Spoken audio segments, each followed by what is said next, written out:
Demand for global business-to-business markets. Demand in global business-to-business markets is based on exploring demand on industrial markets where high stakes are inevitable. Basically, there are three factors which affect demand on international markets, and this occurs in a different way when compared to consumers' markets. Economic development. The most important factors of economic development which affect the international markets of industrial goods and services is the degree of industrialization. Despite the fact that the generalization across countries is virtually always independent, the degree of economic development can be used as an approximate measurement method when determining the industrial markets of a country. Traditional society. The important industrial demand will be associated with natural resources extraction as a result of a low productivity level and the lack of systematic application of contemporary scientific and technological methods. Precondition for take-off or the beginnings of manufacturing. Primary needs will be related to infrastructure development, telecommunication, construction, power generation equipment, and expertise. Education sector, health sector, and other public sector are improving slowly but surely. Take-off.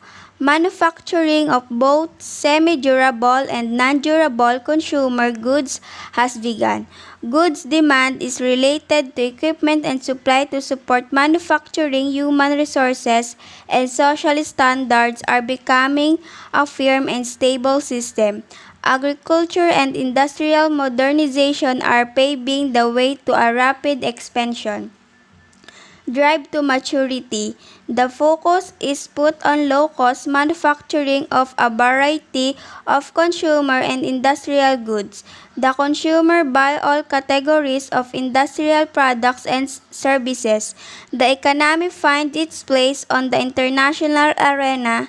Technology and entrepreneurial skills are dominant. Age of high mass production. These are countries where design activities are going on and manufacturing techniques and being developed, and they are mostly service economies which use cutting-edge technology products. All of this leads to a change in major economies and their sectors to long-term consumer and services. Real income rises to the point where citizens get substantial amount of discretionary income. Industrial and consumer markets. There are two main factors for similarities between the consumption of industrial and consumer goods. The first one is associated with product nature. Industrial goods and services are used in the process of creating other goods and services. Consumers' goods are in their final form and used by individual.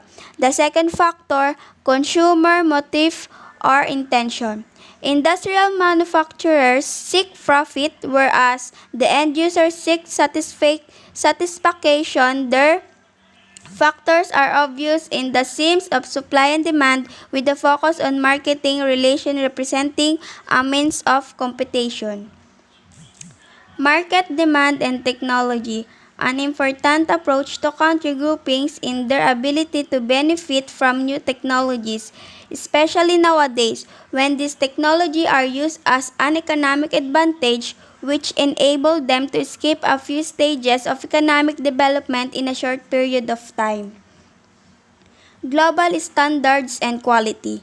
The technological levels of a product, service standards which reflect customers' needs, support service, and the price compared to competition product are all part of consumer perception of product quality and assessment.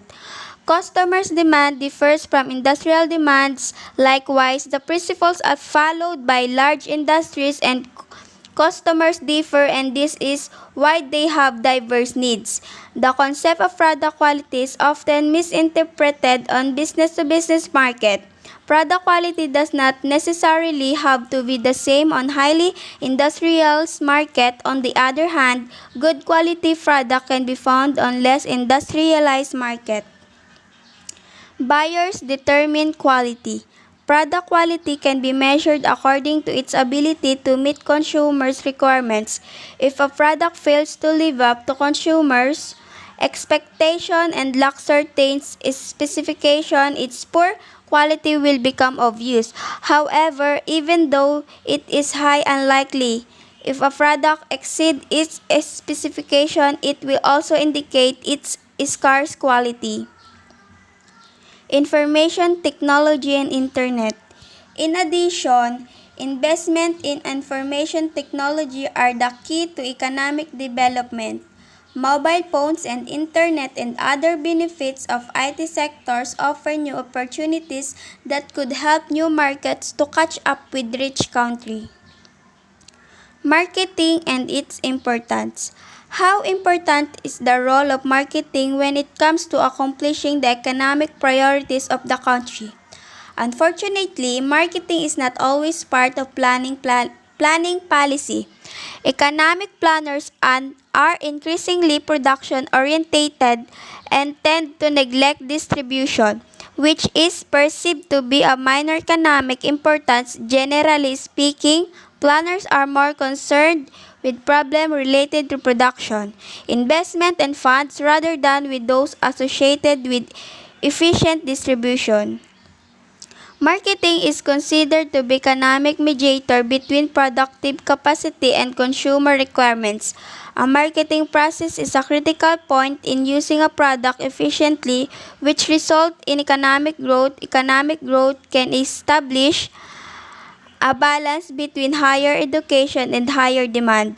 Although marketing can sometimes be perceived as a passive function, it represents a tool for efficient distribution. Efficient distribution of and the channel system should comply with the production capacity and customers' need.